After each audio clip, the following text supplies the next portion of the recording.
Hello children, we continue in God's big story in the Bible, in the book of Genesis today. We're continuing with Abraham. God has made Abraham some promises, and now God will test Abraham. Does Abraham believe God will really keep his promises? You can follow in Genesis chapter 17. So now God repeats his promises to Abraham. After a lot of time had passed, when Abraham was 99 years old, the Lord appeared to Abraham again and repeated his promise of many children. He said, I am God Almighty. Walk before me and be blameless, so that I may make my covenant between me and you, and may multiply you greatly. You shall be the father of a multitude of nations. Remember, as many as stars as there are in the sky will Abraham's descendants be.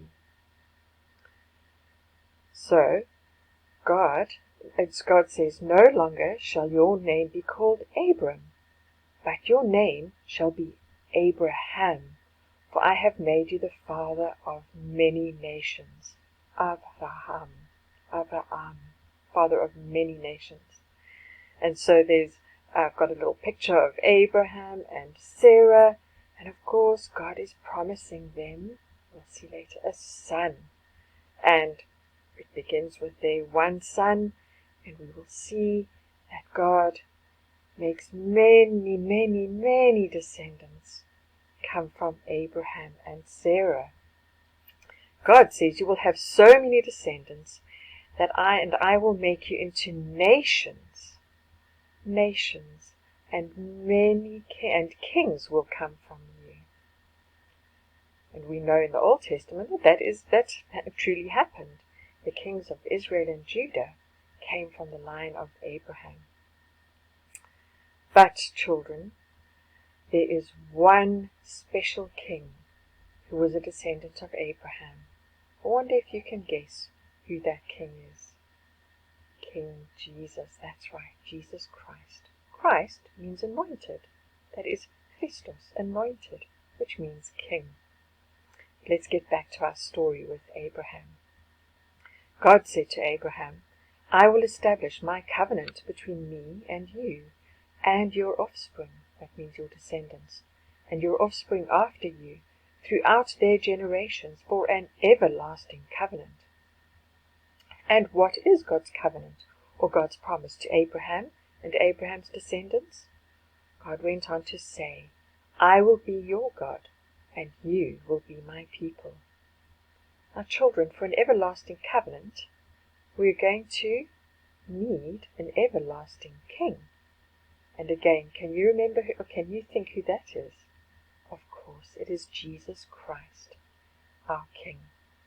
And much later on in the Bible, we will see that God's everlasting covenant was kept in the blood of Jesus Christ on the cross. And that how we become a people of God is by trusting in His forever King. And then He is our God, and we are His people. But let's get back to our story of Abraham. So God said to Abraham, As for Sarai, your wife, you shall not call her name Sarai, but Sarah shall be her name. I will bless her, and moreover, I will give you a son by her. I will bless her, and she shall become nations. Kings of peoples shall come from her. Shall a child be born to a man who is 100 years old? Thought Abraham. Shall Sarah, who is 90 years old, bear a child? He said to himself. A while later, the Lord visited Abraham again. One day, Abraham looked up to see 3 visitors approaching their tent. Abraham welcomed them, offered them food and rest under the oak trees. And they said to him, Where is Sarah, your wife? And he said, She is in the tent. The Lord said, because of course these 3 visitors were angels and one of them was the Lord said, I will return to you about this time next year, and Sarah, your wife, shall have a son. And Sarah was listening at the tent door behind him. Now Sarah and Abraham were old and advanced in years, so Sarah laughed to herself. After I am worn out and my Lord is old. Shall I have a son?" The Lord said to Abraham, "Why did Sarah laugh and say, 'Shall I indeed bear a child now that I am old?' Is anything too hard for the Lord? At the appointed time I will return to you, about this time next year, and Sarah shall have a son." But Sarah denied laughing, for she was afraid. But the Lord said, "No, but you did laugh." God keeps his promise, and a son is born. The Lord visited Sarah as he had said, and the Lord did to Sarah as he had promised. Abraham was 100 years old when his son Isaac was born to him. And Sarah said, "God has made laughter for me. Everyone who hears will laugh over me." In fact, Isaac means laughter. And she said, "Who would have said to Abraham that Sarah would nurse a child? Yet I have borne him a son in his old age."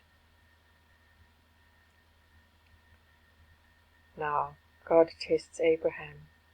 Will Abraham keep trusting God?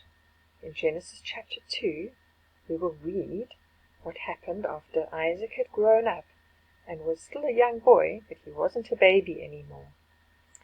God tested Abraham and said to him, "Abraham?" And he said, "Here I am." God said, "Take your son, your only son Isaac, whom you love, and go to the land of Moriah, and offer him there as a burnt offering on one of the mountains of which I shall tell you." So Abraham rose early in the morning, saddled his donkey, and took 2 of his young men with him, and his son Isaac. And he cut the wood for the burnt offering, and went to the place God had told him about. Will Abraham's faith hold firm? Will he obey God? On the 3rd day of travelling, Abraham saw the place from afar. Then Abraham said to his young men, "Stay here with the donkey. I and the boy will go over there and worship." And Abraham took the wood of the burnt offering and laid it on Isaac his son. And he took in his hand the fire and the knife. And so both of them went together. And Isaac spoke to Abraham, "My father, I see the fire and the wood, but where is the lamb for a burnt offering?" And Abraham replied, "God will provide for himself the lamb for a burnt offering, my son." And so both of them went together. Abraham keeps trusting God no matter what the cost. For when they came to the place of which God had told him, Abraham built the altar there. He laid the wood in order, and he bound Isaac his son, and laid him on the altar, on top of the wood. And then Abraham reached out his hand, and took the knife to kill his son. Abraham trusted God. As he was doing this, the angel of the Lord called out to Abraham from heaven, "Abraham, Abraham!" "Here I am." "Do not lay your hand on the boy, or do anything to him now, for I know that you fear God, seeing that you have not withheld your son, your only son, from me." God provides a ram in the place of Isaac. And Abraham lifted up his eyes and looked, and behold, behind him was a ram caught in a thicket by his horns. And Abraham went and took the ram, and offered it up as a burnt offering instead of his son. And so Abraham called the name of that place, "The Lord will provide," as it is said to this day, "On the mount of the Lord it shall be provided." Abraham trusted God, and did not withhold his only son from God.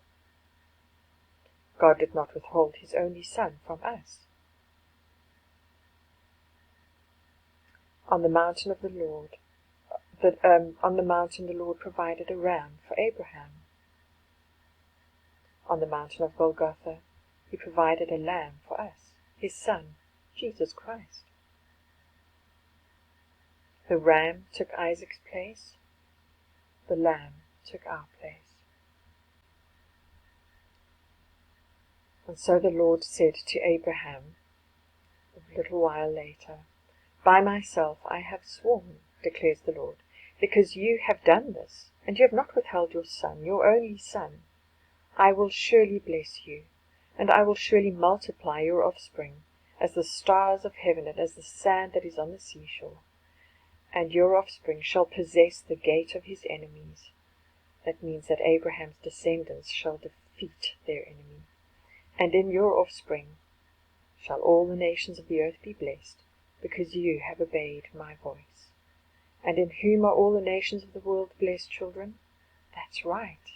It's through Jesus Christ. He won the battle for us on the cross. He defeated our enemy on the cross. And all those who trust in Jesus Christ enter into that everlasting covenant with God. When you trust in God, when you trust in Jesus' death on the cross, when you trust in the Lamb that the Lord has provided, then you become a people, one of the people of God.